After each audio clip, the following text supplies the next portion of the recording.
would really like to open up the conversation now. If people have comments or thoughts or ideas or want to tell a dream or you have a poem you want to share or takže questions. bych rád otevřel to fórum a můžete s námi sdílet cokoliv, co chcete.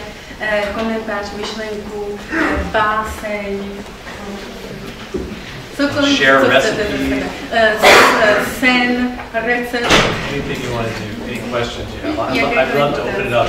Yes? Asi radši česky. Jestli zná pan Will, jestli zná havajskou techniku Ho'oponopono.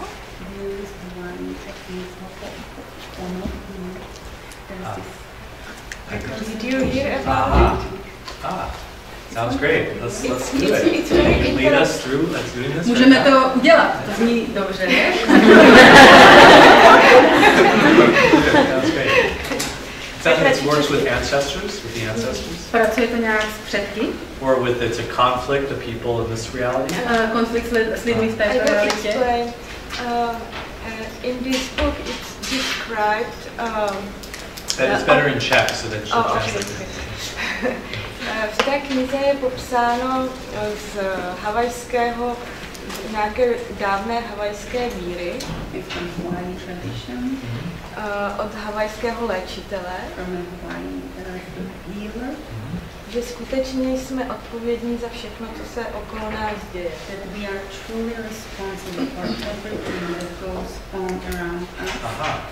A je tam dokonce popsaný experiment, kdy tento havajský léčitel léčí vězně z nejhorší jako kategorie. And he also describes an experiment where he himself was healing with these techniques, prisoners in a prison.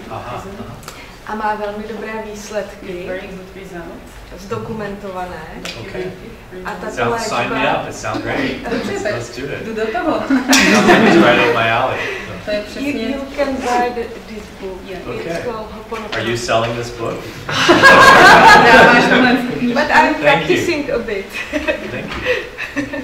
Yeah, these ideas are very common to indigenous traditions all over the world. Tyhle myšlenky, postoje, představy jsou v těch tradičních kulturách velmi běžné. It's a big part of my meditation practice. The world is a reflection. Velká součást mé meditační praxe. Svět je mým odrazem. I'm a big fan of Alan Watts, for example. Talks about this a lot. Já jsem fanoušek Alana Wattse.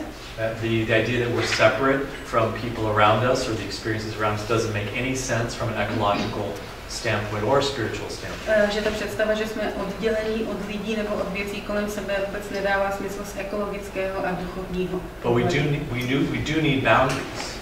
Ale potřebujeme hranice. The cell boundary of the inside and the outside is fundamental to life. Ta hranice buňky, buněčná hranice jako toho, co je uvnitř a co je venku, je základním stavebním kamenem života, nezbytná pro život. So there's discrimination needed.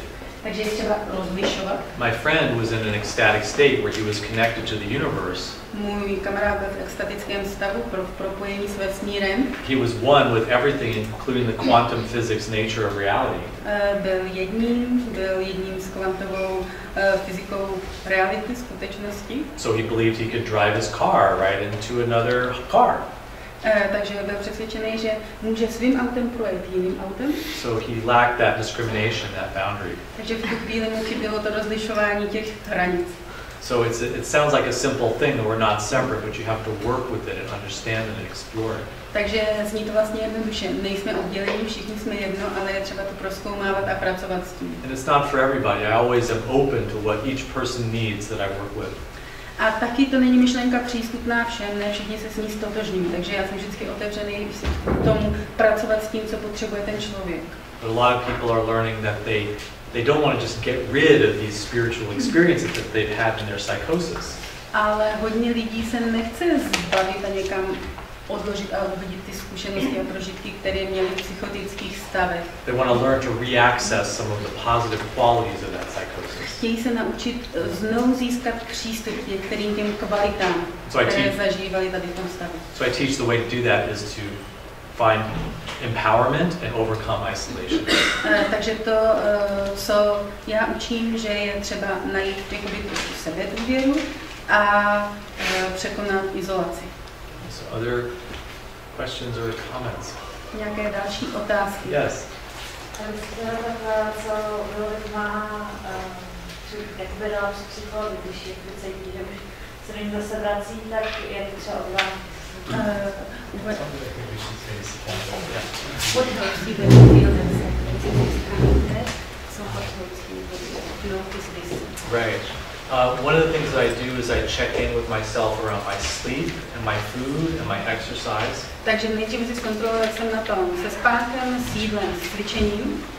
Sometimes doing things like dancing or running can make a dramatic difference. Někdy třeba tanec nebo běh může přinést velký rozdíl. I have a giant bag of tools that I use when I start to move into that place of being out of control.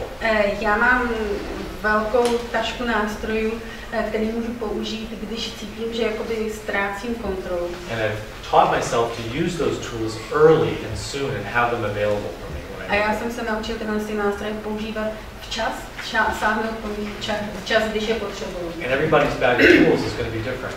A samozřejmě ta taška s nářadím bude u každého jiná. Pro každého jsou to jiné nástroje. Psychiatry also has a big bag of tools. I psychiatrie má velkou tašku s nástroji. Hammer, hammer, hammer. Kladivo, kladivo, kladivo, kladivo. And I believe that medications can be one tool in that bag. A věřím, že i farmaka může být jedním z těch nástrojů tady v té tašce. It's a very big mistake to make them the only tool. Ale je velkou chybou je považovat za jediný nástroj léky. So like for example with meditation, I often teach the people that I work with meditation. Meditace. Často lidé, se kterými pracuju, učí meditaci. But do people know that for some people meditation makes things worse? Did you know this? Ale víte, že pro některé lidi vlastně meditace zhoršuje jejich stav? Nothing is good for everyone. Nothing fits everybody. Takže nic není dobré pro všechny. Some people find meditation increases anxiety and it's just not for them. U někoho meditace zvyšuje úzkost, tak prostě to není ten jejich nástroj. People have different ways of meditating, but sometimes it's just not the right thing for them.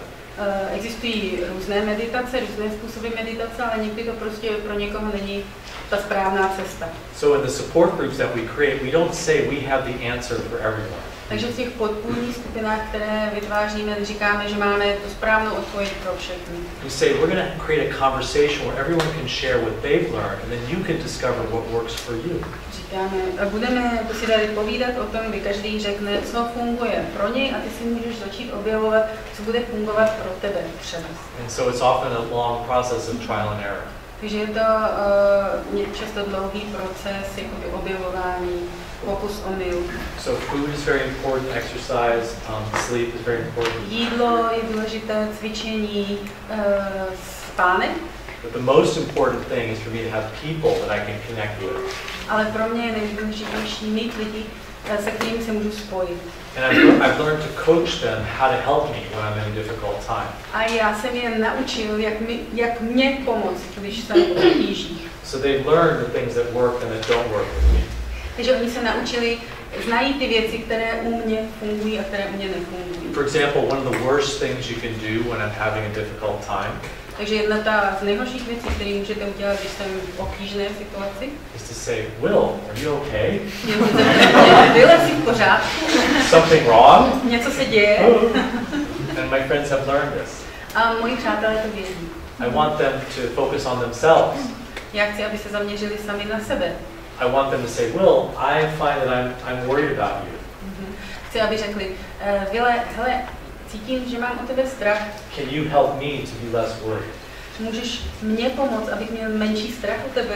I don't want a light shined on me. Já nechci, aby to světlo bylo zaměřené na mě. I don't want them to ask me to be the vulnerable one, and then they're standing over me saying, is there something wrong with you? Já nechci být té zranitelné pozici, aby oni nade mnou stále říkali, co je s tebou špatně, co je prosím. Where do you think I got a lot of this relationship? Kde si myslíte, že jsem si zažil hodně tohohle? I can very quickly go back into that hospital context. Že já se velmi snadno a rychle dostanu do toho nemocničního kontextu. I think therapists can be great. Myslím, že terapeuti můžou být skvělí. Not for me. Ne pro mě. It's too difficult. pro mě je to příliš těžké. When I go to a therapist, I have to almost tell them exactly what to say and exactly what to do. Když jdu k terapeutovi, tak jim prakticky musím říct, co přesně mi mají říkat, co přesně mají dělat. And most therapists don't like that. A většina terapeutů to nemá ráda. But I do go to acupuncturist, for example. Ale jdu třeba chodím na akupunkturu. And people say, well, acupuncture is just the placebo effect. Lidé říkají, akupunktura to je jenom placebo. And I'm like, great, bring the placebo effect. A já, fajn, hoňte na mě to placebo. I love the placebo effect. Give me more placebo effect. It's wonderful. Skvělý, víc. It doesn't give you diabetes. The placebo effect doesn't give you diabetes. Placebo vám nedá, nevznikne z něho cukrovka. Doesn't make your brain shrink like antipsychotic drugs can. Nesmršťuje se vám mozek. Doesn't mess with your sexual response like antidepressants do. Nenaruší vám sexuální život jako antidepresiva. So if people can find placebos that work for them with no side effects, that's wonderful. Takže pokud si dokážete najít placebo bez vedlejších účinků, skvěle, který pro vás funguje. That's a great question. Thank you. Děkuji. A ještě Yeah. třeba je nějaký stresový situace, která se třeba opakuje a někdy nemusí rozhodnout, třeba má nějaký konflikt a nemůže o toho říct. So, if there is a stress situation that you must face repeatedly, maybe like teaching in front of a large nebo když učíme jako velký skupiny, so you cannot avoid it. Yes. You know it's stressful. Yeah. No a co se vlastně s tím stresem, jak se vlastně vyrovnává, když třeba, že zítra očekám podobná situace, takhle jestli... How do you work with it if you know tomorrow this stressful situation is coming again? Yeah. What do you do? Well, it's hard to think about in terms of the specifics of that. It's a very general question. Je to hodně obecná otázka, takže úplně nemůžu zachytit v té konkrétnosti. But stress is kind of a general term. Stres je hodně obecný termín. What if stress is more of a messenger? Stres je spíš jakoby posel. Instead of saying, okay, stress is bad, how do I get rid of it? Místo, abych si říkala, stres je špatný, jak se stresu zbavím, I start to think, well, what is the message in here? tak se ptám, jako, co mi to přináší za zprávu, co je tam to poselství. And the way to explore it is to get into the details. A jak to můžu prozkoumat, je jít do detailů, do podrobností. So when you meditate, you learn that breathing is very, very interesting. Takže když meditujete, tak zjistíte, naučíte se, že dech, práce s dechem je velmi zajímavá. Taking a breath sounds like a simple thing. Nadechnout se zní jako něco velmi jednoduchého. But when you meditate for 10 days, 10 hours a day, focusing on your breath, you discover that the breath is extremely complicated experience. Ale když 10 hodin denně, 10 dnů meditujete a pozorujete dech, tak zjistíte, že je to velmi komplexní a komplikovaná záležitost. So meditation can help us. It can be part of turning towards something and exploring what actually is it. Takže meditace nám může pomoct, že na něco můžeme zaměřit pozornost a prozkoumat, aha, o co tam ve skutečnosti jde. So if someone is having stress around work, takže pokud třeba někdo zažívá stres v práci, I would want to explore exactly what is that. Já bych se koukal dopodrobna, o co přesně tam jde. Maybe they have to get up at 5 o'clock in the morning and go and work very, very early, and that's very hard for them. Možná je to, že musím vstávat v 5 ráno a pracuji strašně brzo, takže to mě stresuje. Maybe there's something in the work environment that's actually toxic or harmful to them. Možná je něco toxického a něco, co mě poškozuje a zraňuje v tom pracovním prostředí. People notice that we have some of the lights turned off. It's because I'm pretty sensitive to lights. Všimněte si, máme některá světla nesvítí, předtím jsme to tady hodně štelovali, protože jsem citlivý na světlo. I have a friend who is very stressed about her work. Mám kamarádku, která je hodně stresovaná z vlastní práce. Turns out that she had gluten allergy, celiac disease. A přišlo se na to, že netoleruje lepek. She was working in a bakery. A pracovala v pekárně. Breathing gluten all. Takže pořád ten lepek vlastně vdechovala, byla obklopená. Sometimes it's people at work. Někdy to můžou být kolegové v práci. Sometimes there's bullying and moral harassment that happens at work. Někdy vás někdo šikanuje, tlačí na vás. So I would really want to explore it and then think about what in your toolkit is going to help with the specific thing that's causing you stress. Takže já bych tohle rozkoumal a vyzkoumal a pak bych se, než na to přijdu, tak se kouknu, co z těch mých nástrojů může pomoct tady s tou konkrétní záležitostí. Díky, já se ještě spíš myslela, že když ten člověk už pochopí za těch situace, ale nejde s tím jako nic dělat. But if you already know the details, but still there is nothing you can do. Wow, it's a great question. To je dobrá otázka. There's a sense of being out of control. Takže máš pocit, že jako je tam ten pocit bezmoci nebo nedostatku kontroly. So then maybe there's a question of faith and trust. Takže je to možná otázka víry a důvěry. That we control what we can control and let go of what we can't. Že máme kontrolu nad tím, na to, co můžeme kontrolovat a zbytek jako necháme být. Stress is a physiological response, and so relaxation might be an important part of it. Stres je také fyziologická reakce, takže by mohla pomoct relaxace. I believe that even in situations that seem completely out of control, there's always a little something that we can control. Věřím, že i v situacích, na kterými si myslíme, že nemáme vůbec žádnou kontrolu, najde se tam něco, co ovlivnit můžeme. People know the work of Viktor Frankl, for example. Jestli znáte Viktora Frankla. He's a doctor who survived the camps in Auschwitz. Doktor, který přežil Osvětim. Even in the most extreme situation of powerlessness and control, he still had choices to make. I v té extrémní situaci bezmoci stále byly volby, mezi které činil. Stále něco rozhodoval. And sometimes at work you just have to bring your cell phone and play Candy Crush. A někdy třeba si jenom zahrát nějakou oblíbenou hru na telefonu. You know Candy Crush? It's a video game. Candy Crush, já nevím. Really good medication for je to hodně lidem pomáhá, je to pro ně dobrý lék. Pověď. Yeah. Chtěla jsem se zeptat, vy jste mluvil o tom, že trauma máte ještě v sobě. You mentioned that you still have trauma inside. Aha, yeah. I sure do. Určitě má. Vychází, že ještě máte některý z těch, co jsem začátku zmínil. Zkoušel jste, nebo vůbec svý, někdy byla léčba kraniosakrální biodynamikou a psychosomatic experience podle Levina. Have you tried craniosacral biodynamics and somatic experience by Peter Levine? Yes, yeah, I have.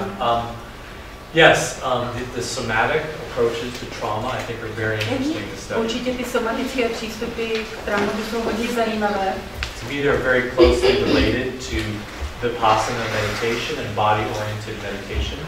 Jsou hodně souvisí z mýho pohledu s tou meditací zaměřenou na tělo. There's an innovator in body-oriented psychotherapy named Eugene Gendlin. Eugene Gendlin je takové jméno, který se zabývá tou terapií zaměřenou na tělo. He wrote a book called Focusing and developed a technique called Focusing. Knížku Focusing a vyvinul tu techniku focusingu. It was very influential in trauma-oriented bodywork and therapy.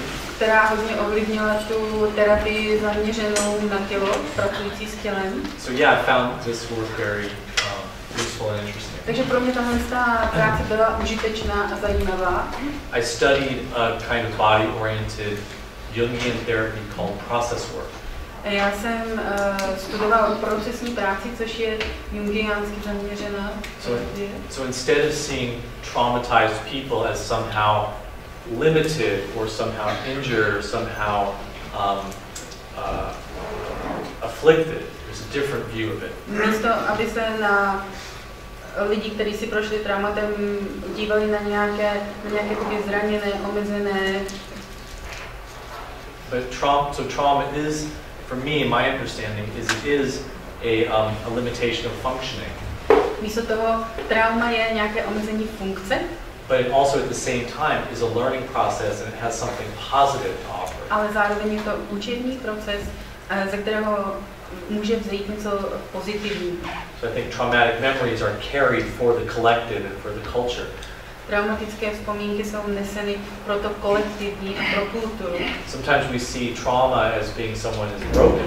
Takže někdy vidíme jako trauma, jako že někoho rozbilo. But there's a very powerful paradox in that sometimes trauma is the very thing that moves towards our gifts.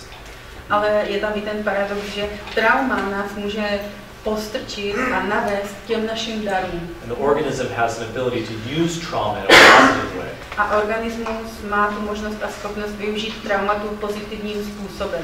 So that's my only hesitation because it's a kind of a different kind of diagnosis. It's a different way of saying there's a disorder, just that you say trauma.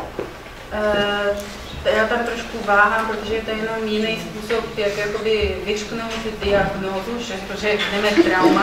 And so I never impose a theoretical or methodological framework on anyone or the people that I'm working with. Takže nikdy nikomu nevnucuji žádný teoretický nebo terapeutický rámec u lidí, se kterými pracuji. But I certainly would offer different possibilities and what they respond to and they are interested in, then we would develop that perspective. Ale já jim dělám různé nabídky a na co oni reagují, tak to pak rozvíjíme. I'm very pragmatic when it comes to theory and interpretation. I'm always really interested in what works for the person. Takže v tomhle jsem velmi pragmatický, co se týče interpretace teorií.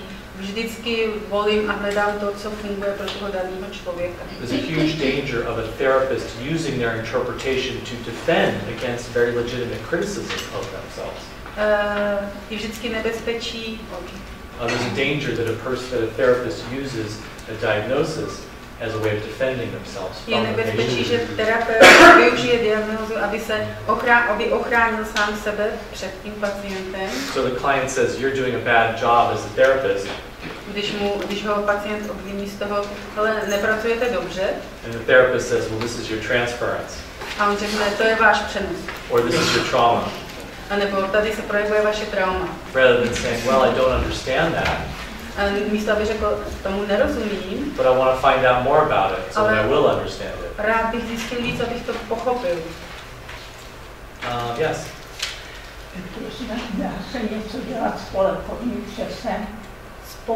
Polepkový křes. Can be anything done with this 40 let medication. Yeah. Anything be done with that?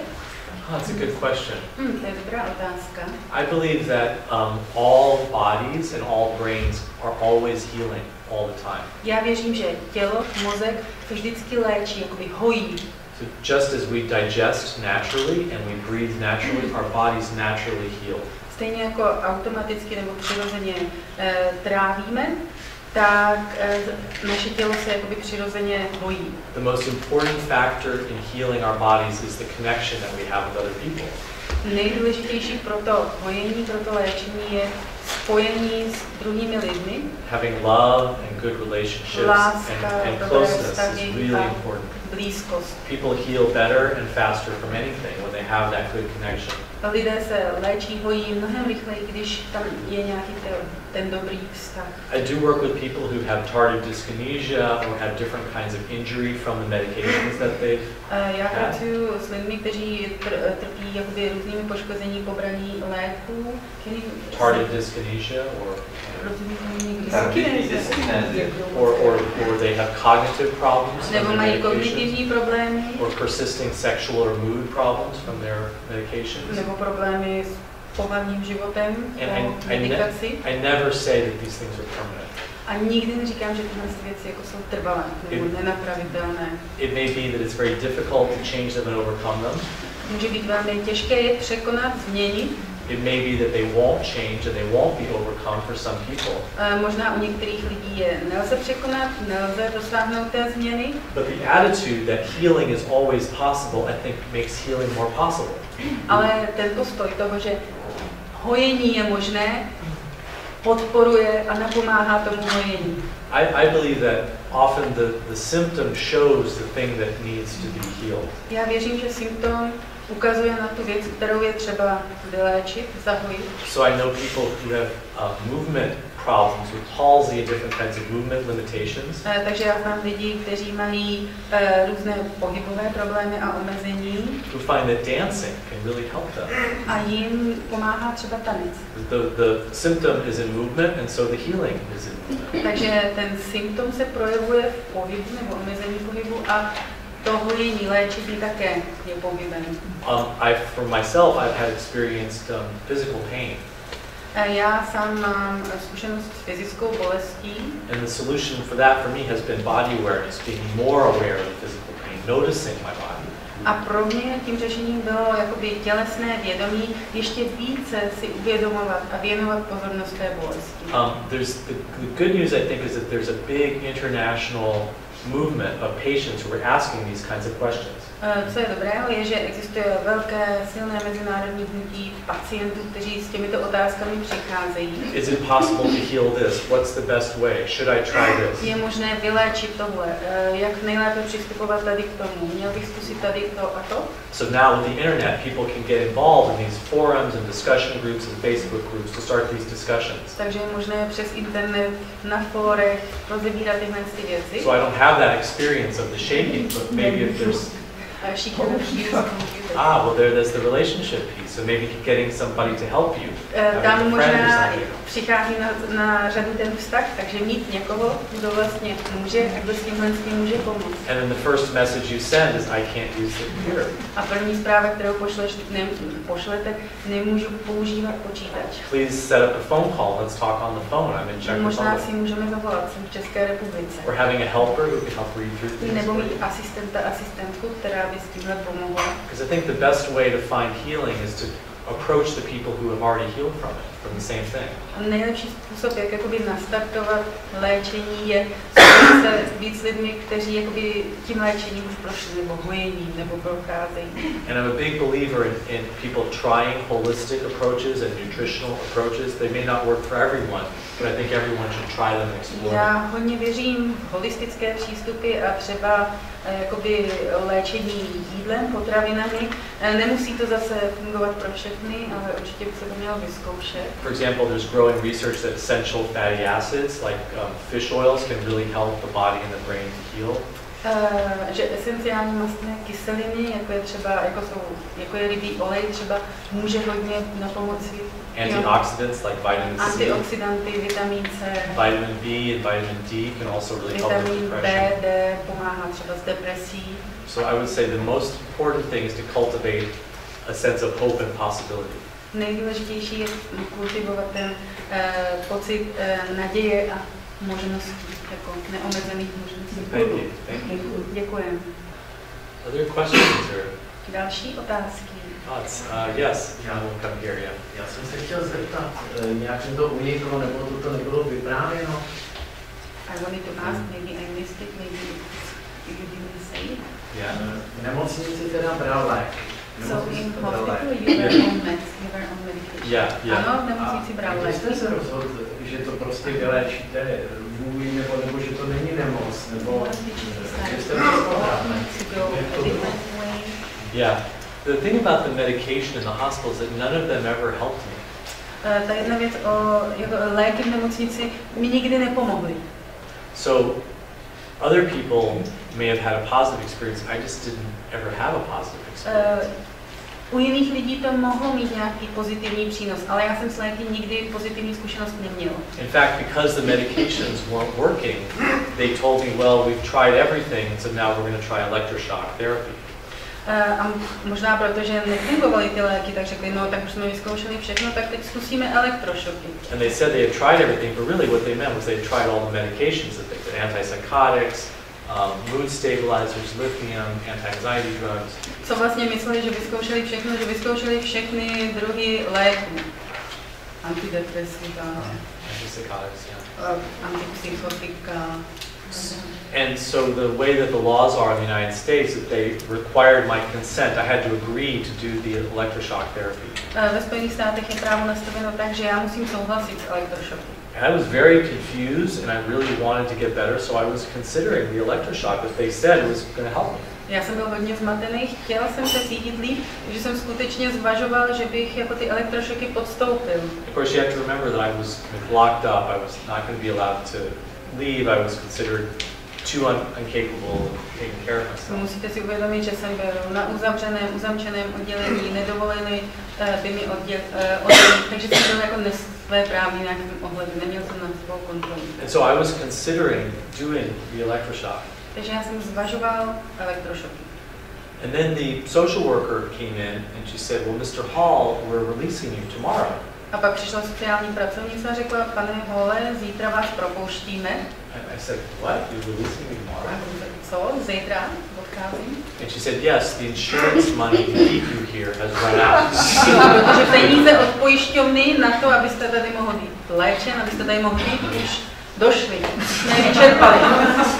So that was the only time in my life that I've been grateful to the American insurance industry. Takže to byla jediná chvíle v mém životě, kdy jsem byl vděčný tomu způsobu pojištění ve Spojených státech. When I came out of the hospital, I was taking antipsychotics.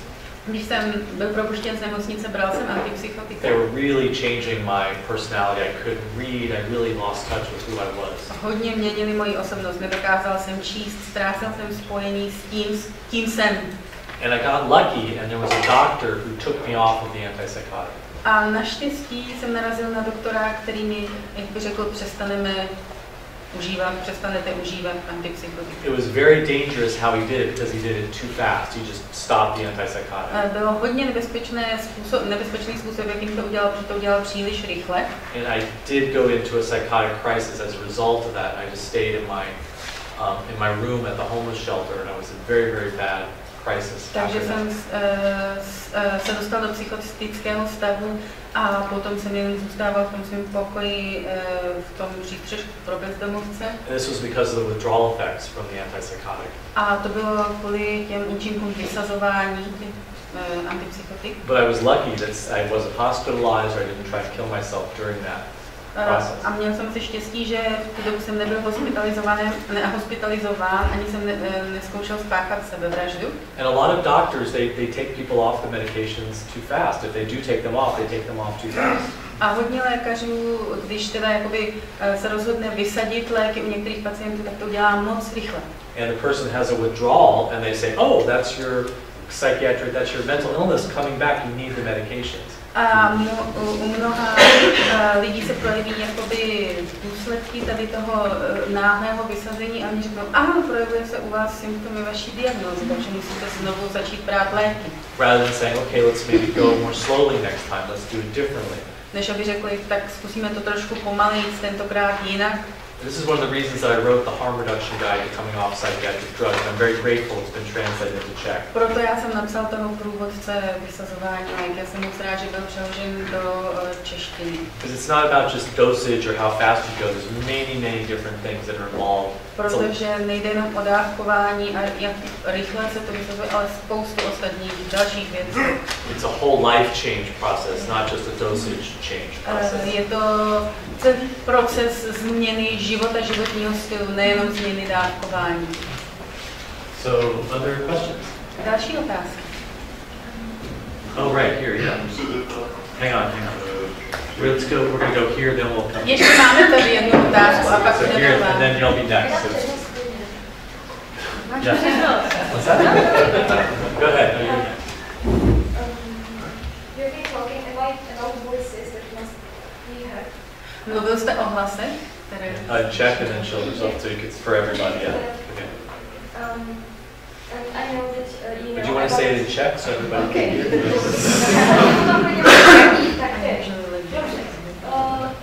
Takže jsem mluvil o hlasech, které je potřeba, aby byly vyslyšeny. So you were talking about voices that need to be heard. A myslím si, že víte, znáte metodu otevřeného dialogu. You probably know the method of open dialogue. Yeah. A co si o ní myslíte? What do you think about it? Yeah, I mean, I've studied open dialogue. I've trained and certified in open dialogue. Já jsem studoval otevřený dialog. Through the training center in the United States. Jsem certifikovaný, ve Spojených státech jsem to studoval. People, just to say a little bit about open dialogue, they're getting the best recovery outcomes for schizophrenia in the world in Western Finland, where they use open dialogue. Otevřený dialog, ta metoda má nejlepší výsledky ve zotavování lidí se schizofrenií in Western Finland. V západním Finsku, kde tuto metodu používají. And it sounds like a very simple approach, and in some ways it is. A zní to, zdá se to být jako velmi jednoduchý přístup a někdy skutečně je. The very first time someone has some kind of psychotic crisis, takže úplně poprvé, když někdo zažije nějakou psychotickou krizi, they don't bring the person into the hospital, they bring the therapist into the person's home. Takže nepřivedou, nehospitalizují toho člověka, ale terapeut jde domů tomu člověkovi. They work with the family and the social group around the person because they see the problem in relationships, not inside of a brain. Pracují s rodinou, pracují s tou bezprostřední komunitou, protože ten problém vidí jakože je ve vztazích, nikoli uvnitř mozku. They don't use medications right away. They sometimes use medications, but they try and work it through without medications. Neužívají léky, někdy ano, ale snaží se to zpracovat a projít tím bez léků. All of the therapeutic communication by the doctors and the therapists and the counselors is done with the person, not behind the person's back. It's all done in collaboration, openly and transparently. Veškerá komunikace ze strany toho terapeuta, lékařů probíhá jakoby v zapojení z toho člověka, nikdy ne za jeho zády, otevřeně. And they meet as often as they need to really talk about and explore what's going on. A setkávají se tak často, jak je nutné, aby mohli prozkoumat to, co se teda vlastně děje. The person with the psychotic symptoms is included in the conversations that happen with the social group and the family. A ten člověk s těmi psychotickými příznaky je součástí všech těch rozhovorů s rodinami, s komunitou. And the idea is that the crisis is an opportunity. A lot of things can come forward that haven't been said. A tuto krizovou situaci chápou jako příležitost, která může vynést na světlo hodně věcí, které tam byly někde pod vodou. And by creating a conversation that really allows lots of different perspectives to come in. A tím, že tam ten rozhovor, ta konverzace probíhá, tak skutečně zazní hodně jakoby úhlů pohledu. Some of the things that haven't been said start to be said at last. A věci, které se doposud nikdy nevyřkly, vyjdou na světlo, jsou nakonec vyřknuty.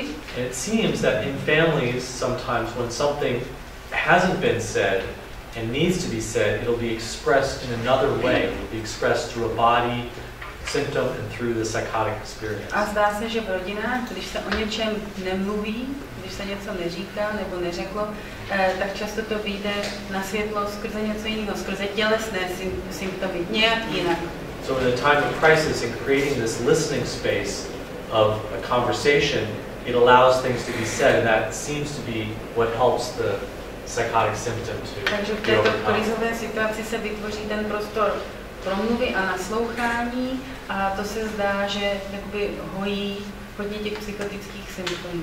And they're getting very high recovery rates for psychosis. Ta míra, počet těch zotavených s psychózou je velmi, velmi vysoká. Using a lot less medication. Při použití mnohem menšího množství léků. Someone asked one of the main clinicians, well, why don't you use antipsychotic medication so much?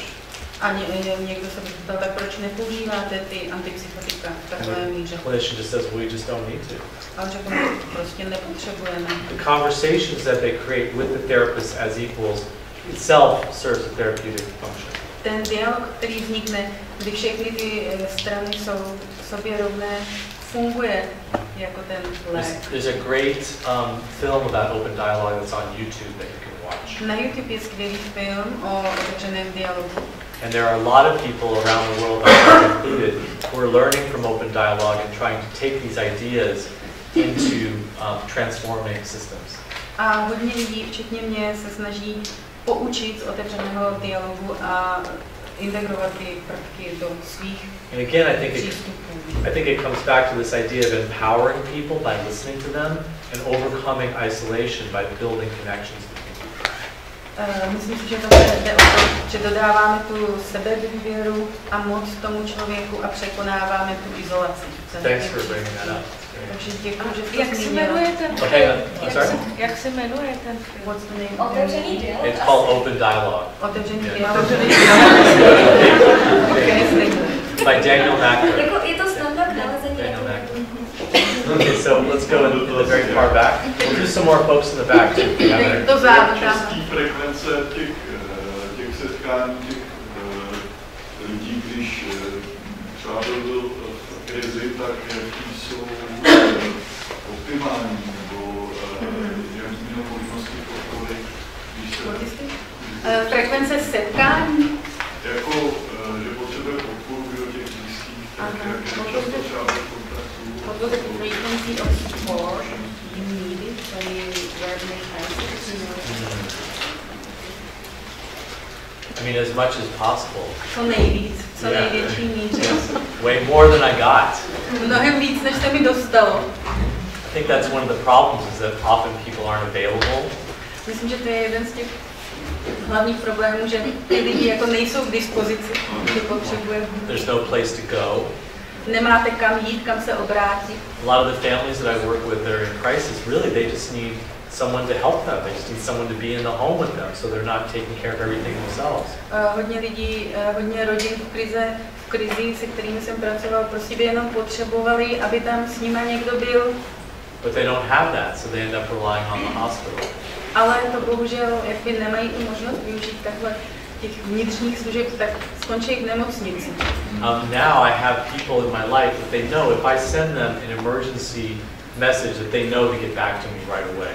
A teď mám v životě lidi, že když jim pošlu tu zprávu, jako jsem v krizi nebo hele, potřebuju pomoc, tak oni se se mnou hned spojí. And it took me many years to be able to cultivate that support network for myself. Ale tohle to mi trvalo hodně let vytvořit si tuhle podpůrnou síť pro mě samotného. And I hope that all of us would have that. A já doufám, že jako každý by k tomu mohl mít přístup. Safe people who will drop everything and support us when we're in trouble. Lidé, se kterými se cítíme v bezpečí a kteří se snaží dělat všechno ostatní, když je zavoláme, že máme problém. One of the reasons that open dialogue is effective is that they provide a lot of support right when the crisis is happening. Ten důvod taky úspěchu otevřeného dialogu je, že dávají hodně podpory v tu dobu, kdy se ta krize děje, v době krize. So they might meet every day with the family and the social. Takže by se třeba s rodinou a tou společenskou skupinou setkají každý den. And typically in the hospital system there's no meetings at all. A obvykle jakoby v nemocnicích k žádnému setkávání s rodinou nedochází. Or if there is a meeting, it's just to do psychoeducation, to tell the family what to do with medications and about diagnosis. There's no real conversation that happens. Nebo to slouží jenom ke vzdělání, psychoedukaci té rodiny, jak mají dávkovat prášky, na co mají dávat pozor. We have time probably for just a couple more questions. Ještě pár otázek. Já bych se k tomu chtěla zeptat, jestli ty lidé, co vlastně v tu chvilku potřebujete, jestli to musí být opravdu blízcí, nebo jestli by to mohli být nějaký dobrovolníci, kteří jsou ochotní být s tím člověkem. So the people who you meet at the time of crisis, do they need to be close to you, or could they be just volunteers who are at the time? I've seen it work both ways. Oba způsoby fungovaly. It's all about who the person feels safe with. Záleží na tom, s kým se ten člověk cítí v bezpečí. Sometimes volunteers that you have never met are more safe than family members. Někdy dobrovolníci, se kterými se vůbec neznáte, pro vás můžou vytvářet větší pocit bezpečí než rodina. Or friends. Nebo přátelé. It just really depends on what the person needs. Záleží na tom, co potřebuje ten člověk. And sometimes if the person isn't communicating verbally, you have to really just notice what's happening with them. A někdy, když ten člověk nekomunikuje verbálně, tak si musíte všimnout. Do they seem like they're engaging and relating more with someone or less with someone? Zdá se, že jakoby na někoho reaguje ten člověk líp, na někoho míň. But really what we need are hospital alternatives that people can go that are safe and that aren't part of a whole clinical system. Ale potřebujeme alternativy vůči nemocnicím, kam se lidé můžou jakoby s důvěrou obrátit a které jsou alternativou tomu medicínskému systému. There was a project in California in the 70s and 80s called the Soteria Project, S-O-T-E-R-I-A. Soteria v 70. 80. letech v Kalifornii fungoval. And you can find out more about this because what they did was they provided support in a house for people to go through their psychotic states. Oni poskytovali podporu v domě, aby si lidé mohli projít svými psychotickými stavy. Možná si potom můžete zjistit víc. Using very little medication. Při velmi nízké medikaci. And the people around them just accepted and were very gentle and very supportive and very loving and not afraid of the person. A lidé v jejich, jako v tom okolí, byli velmi podpůrní, laskaví, milující, nestranili se toho člověka. Podpůrné prostředí. And that's really the most important thing, is the quality of relationship where the person feels safe. Velmi důležitá je ta kvalita těch vztahů, kde se ten daný člověk cítí v bezpečí. Okay, so we have maybe time for one more comment or question. Možná máme čas ještě na jednu otázku, komentář. I think I see someone. Myslím, že I see someone who hasn't spoken yet. ještě Yes. někdo, kdo se neptal. Yeah, please. Já bych vám chtěla hrozně moc poděkovat za to, že dokážete takhle mluvit otevřeně o těch svých stavech. Well, there's still some that I keep hiding. Ano, ještě něco pořád skrývám. Come back next year. Možná příští rok. Mám pocit, že prostě kolikrát to lidi berou, že mají strach, prostě potom o tom mluvit a vůbec popisovat a jsem ráda, že se můžu na vás třeba odkázat, když budu říkat, že říkala, že to je normální.